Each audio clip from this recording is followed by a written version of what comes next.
अमरावती शहरातील VMV मार्ग परिसर स्थित शाकुंतल कॉलनी येथे दादाराव महल्ले यांच्या निवासस्थानी राऊळ बापू पारायण मंडळ अमरावती यांच्या वतीने धार्मिक, सामाजिक व समाज प्रबोधनपर कार्यक्रम उत्साहपूर्ण वातावरणात पार पडला.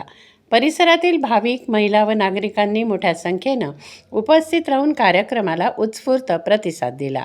कार्यक्रमात श्री चक्रधर स्वामी यांच्या समता, अहिंसा, मानवता, अंधश्रद्धा निर्मूलन, व्यसनमुक्ती, सर्व धर्म समभाव आणि मानवसेवा या विचारांचा प्रसार करण्यात आला.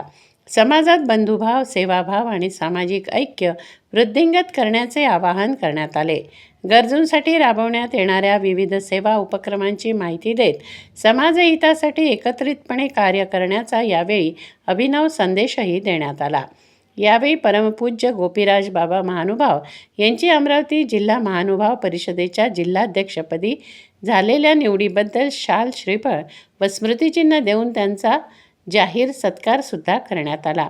यावेळी सर्व उपस्थितांनी त्यांचे अभिनंदन करून पुढील सामाजिक व धार्मिक कार्यासाठी त्यांना मनःपूर्वक शुभेच्छा पण दिल्या.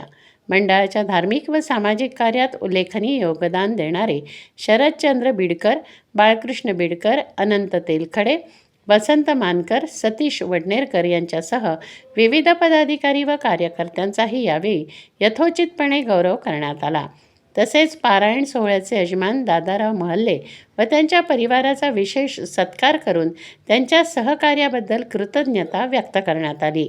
कार्यक्रमादरम्यान पारायण, भजन, समाज प्रबोधनपर प्रवचन तसेच ध्वनिक्षेपक ऑडिओ व्यवस्थेद्वारे श्री चक्रधर स्वामींचे विचार व सामाजिक संदेश प्रभावीपणे उपस्थितांपर्यंत पोहोचवण्यात आले.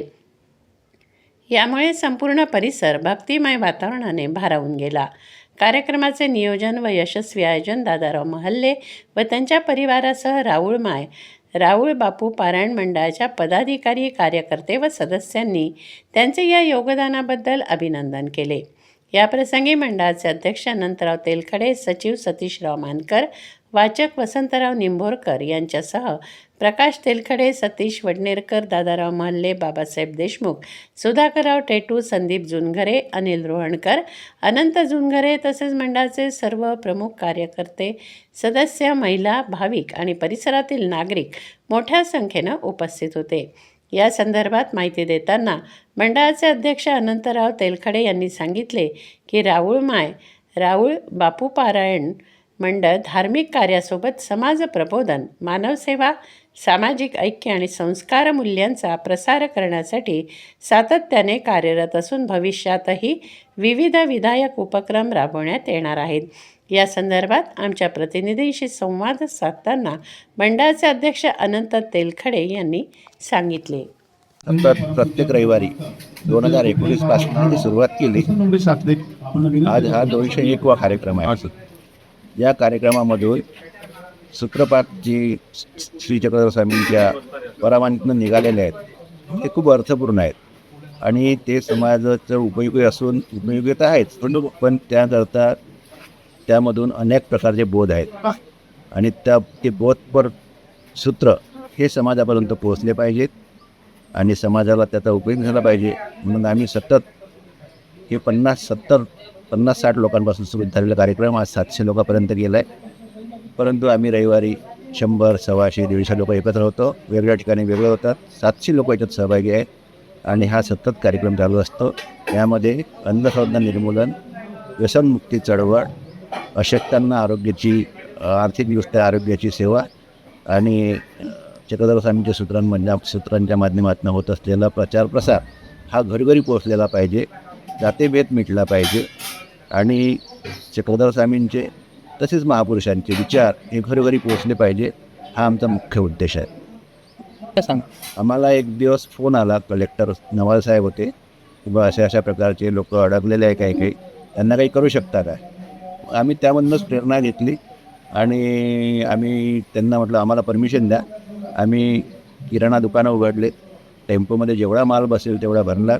त्यांनी आम्हाला परमिशन दिली आणि ती टेम्पो घेऊन इथून निघाल्यानंतर जिथं खेडेगावांमध्ये जिथे गरज होती तिथे आम्ही ते मदत पोहोचवली आणि परत टेम्पो आला की परत भरायचा आणि परत अशा आम्ही अख्खा जिल्हा गरजूंना आम्हाला जिथे जिथून फोन आले, आम्ही सर्वांना तर पुरू शकत नव्हतं, पण जिथून आम्हाला फोन आले त्यापर्यंत आम्ही ते धान्याची किट बनवली होती.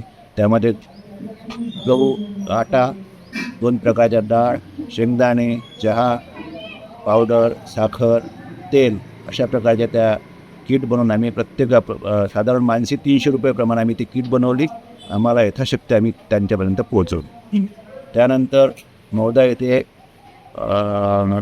मोठा पूर आला होता. तेव्हा आम्हाला तिथून फोन आले की बा आमचे सगळे कपडे भिजले, वाहून गेले, भांडेकुंडे वाहून घेतले. त्यांना आम्ही काही पांघरायचे साहित्य, काही कपडे आणि अन्नधान्य तिथपर्यंत आम्ही पोहोचवलं.